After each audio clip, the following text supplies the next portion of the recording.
and Python. Now, like many of our OpenCV tutorial videos, we have a blog post that will reference what we do in the code here. And this one's actually really important because of recording video is actually a little bit more challenging than a lot of other things that you can do in OpenCV. The reason for this has to do with your system. So a Mac and a Windows and a Linux, they all have different codecs installed by default. And sure, we can upgrade our systems to make sure that we have all those codecs installed, but I actually wanted to work with some stuff that works out of the box. And that's where this blog post and this video will actually make the difference in getting those things started for you. Now, the other part of this is if you run into any issues, please comment on the actual blog post so other people can learn from those issues as well, and we can also improve that blog post so all of us can benefit from it. I did a lot of research on this, mainly because I initially was doing it on my Mac computer, and then I brought it over to my Windows, and then things broke. Things weren't recorded, and it just didn't work in the way that I was hoping. But I got those things sorted out, so now we have a blog post that's ready to go. So without further ado, let's jump in. Of course, you have this blog post open now, and we also are going to be working off of that sort of base OpenCV stuff that you hopefully have seen before. If you haven't, pause the video now and make sure that you're working off of this.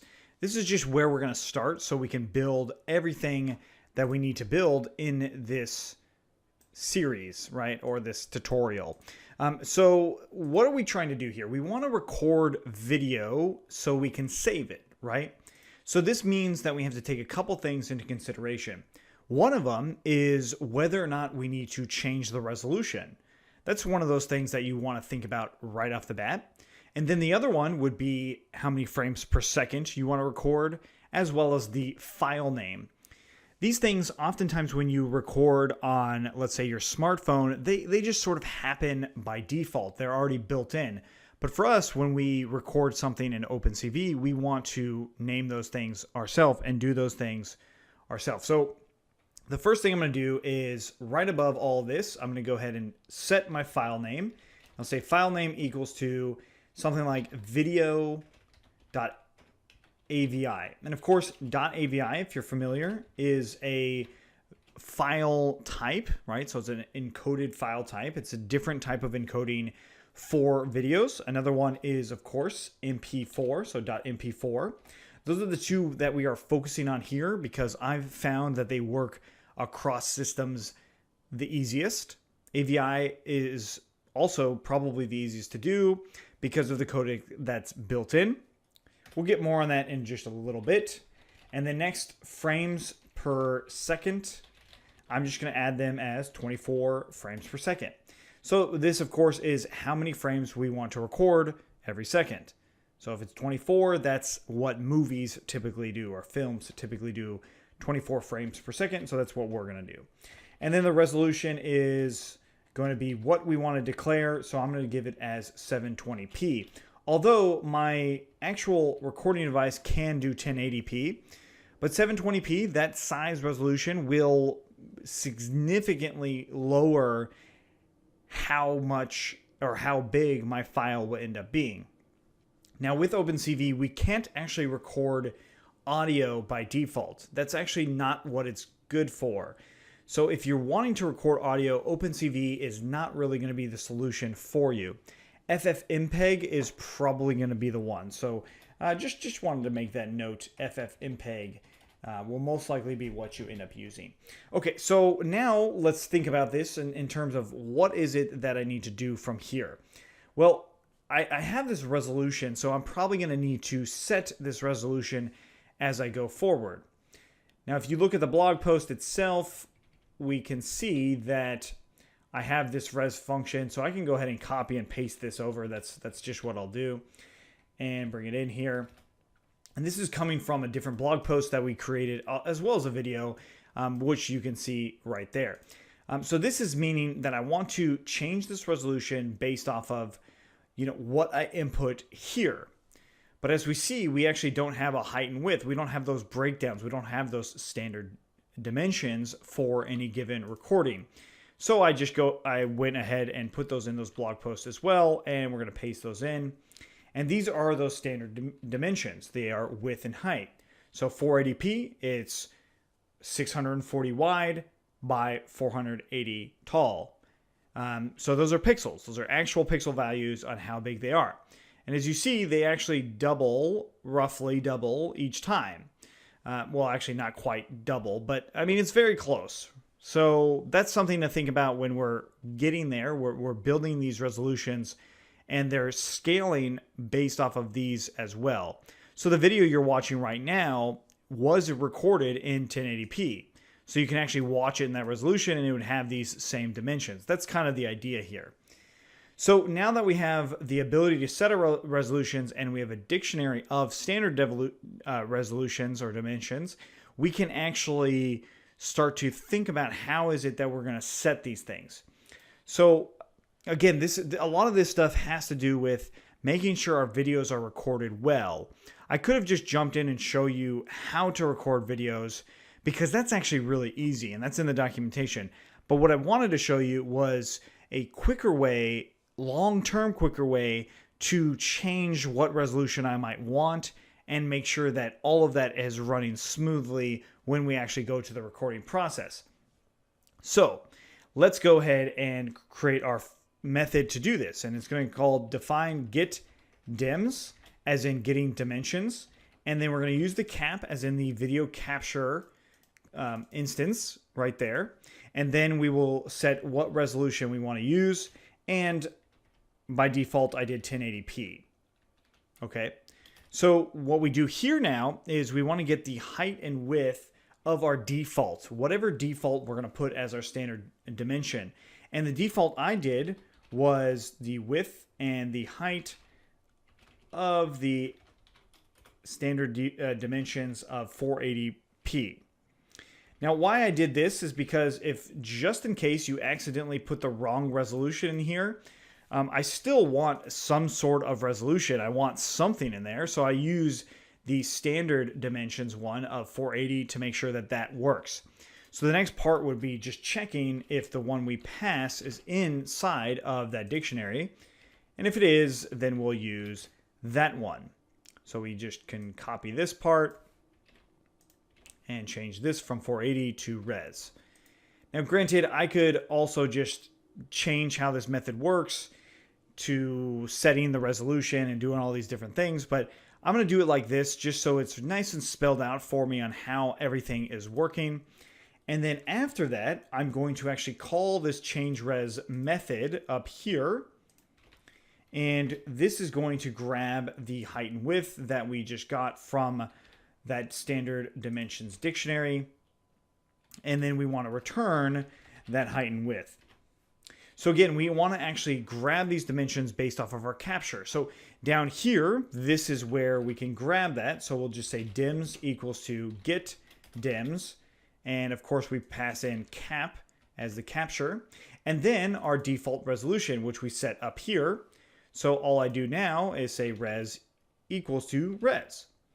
Or we could say my res. Let's just call it my res so we don't get too confused as we're looking through this. Of course, the actual blog post will stick with res, and it does it a little bit differently than this. But what this does now is it will change the size of my default frame to whatever that resolution I'm trying to capture, which we can actually test out. So let's go ahead and save this, and I'm going to jump into PowerShell right here. And I've been doing a bunch of tests. That's why you see some code there. But if I go to record video.py, which of course is the name of my video, and looks like I have a spelling error. Yes. So change res, I didn't actually pass in the cap. That's the problem. Okay. I thought it was spelling error. It's not. It's just that. Okay. So that changes the capture device. As we see here, this is the video right now that's happening in real time. So if I close that out and change the res again, let's change it to something that doesn't exist, 360 or 260, whatever. But 360, if I save it as that and run it again, what happens is it goes down not to 360, it goes down to 480 because of that default stuff right here. And then finally, if I tried to do 4K and save that and then run it again, oops, we need to close out that frame and then run it again. It tries to do 4K, right? So it actually upscales the resolution on this video. And as you see, it is choppy, and that's not you guys. I see this too. So I'm going to close that out. So that's where, you know, different systems will handle that actually different. That in my experience, that's how it's been. So again, I'm going to go back to doing 720p and just leave it as that because that's a really easy way to do it. So I've now got to the point where I'm ready to start recording whatever this frame is. That was a little bit long, but it's critical in doing what comes next, which is actually grabbing and setting the video type itself. So the first thing that I want to do now is above all this cap stuff, we're going to just add a new dictionary here called video type. And honestly, I'm going to just go to the blog post and grab that one. So scrolling down a little bit, I'm going to grab these two lines here and we will discuss this. And then we'll paste this in here, save it. Now, of course, if those lines change for the blog post, just use what's on the blog post because those should have been well tested. So this is now the time to talk about the codecs. So the video type is coming off of, well, we do it based off of the file name. So let's make sure we import OS up here too, which is something I don't have imported right now, but I need to import it. So we import OS, and we are going to use this get file type from our file name. So in other words, we want to have this dictionary here so I can switch between AVI and MP4, which we'll see in just a moment on how useful that is. But something you also should see here is this video writer underscore 4cc. Now 4cc has all sorts of video codecs that you might need to adjust for your own system, which I actually already have open. These are the video codecs. So whatever video file that you end up using, this is it, right? So there's all sorts in here, and you might have to do additional installations on your system to make sure that those things happen. So if you're interested in seeing those additional installations, please let us know, number one, the codec, number two, what system you're working on so we can try and figure out ways to at least put that on the blog post. So let us know in the comments of the blog post. You can let us know in the video too, because I think those things will absolutely help. Okay, so these codecs, Xvid has been the one that I've found that works very well on Windows and Mac for these two different versions. So you can use it for AVI or you can use it for MP4. And then this next method essentially just takes a file name, such as the file name we give up here, and it parses that file name into its extension, and then it looks for one of the video types, much like what we just did with the standard dimensions, and it will look for that, and then it will return that. Cool. So now is the magic. Now we actually write the out method. So what I can do here is I can grab the video type CV2, and I'll just go ahead and say grab or get video type of that file name, which we named up here, right? So video AVI. So what this should give me back by what it is now is it'll just give me back this value here. So I can actually reuse that somewhere. And where I'm going to reuse it is in this out method here, which we are going to use cv2.videowriter. It takes in the file name. It takes in the video type. And absolutely, you can hard code this video type here. And then it takes in the frames per second, which we set up here, which is 24. And then the last thing it takes is the dimensions that we have right here. So dims, we can just put in. Now, of course, you can actually put in width, comma, height there instead of dims, just so you know. But now we have our out method. So this actually is a way to write out our video. We haven't written anything yet, but this will actually create the file itself. So at the bottom, underneath cap.release, we want to do out.release. So when we actually leave our while loop here, we want to do all of these things, right? So when everything's done, release the capture, release the recording, and all that. So the final thing is, the easiest step is now just doing out.write and frame. We save that, and there you go. Let's try it out. It's going to save it to this video name, video.avi. So I actually have a few of these already in here as tests that I was running. So I'm going to go ahead and delete these. And they actually don't really matter. So again, this is just about testing and getting more familiar with these things. So I'm going to go ahead and run it now. Let's save everything. Let's make sure it's all running. PowerShell back in there, or your terminal, depending on what you're using. I'm going to go to record video.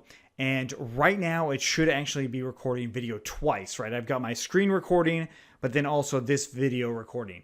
And it should be an AVI file. So I'm going to go ahead and close it out with Q.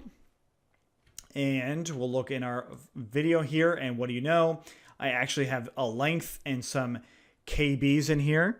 Now, if you did this incorrectly, you will not see a length, and you'll probably see something like 6 kilobytes in here.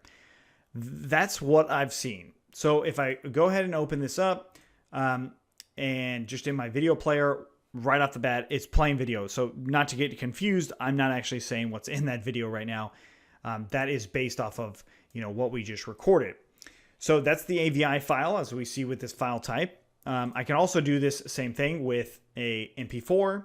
So let's just change the extension to MP4, save it, and we'll go ahead and run it.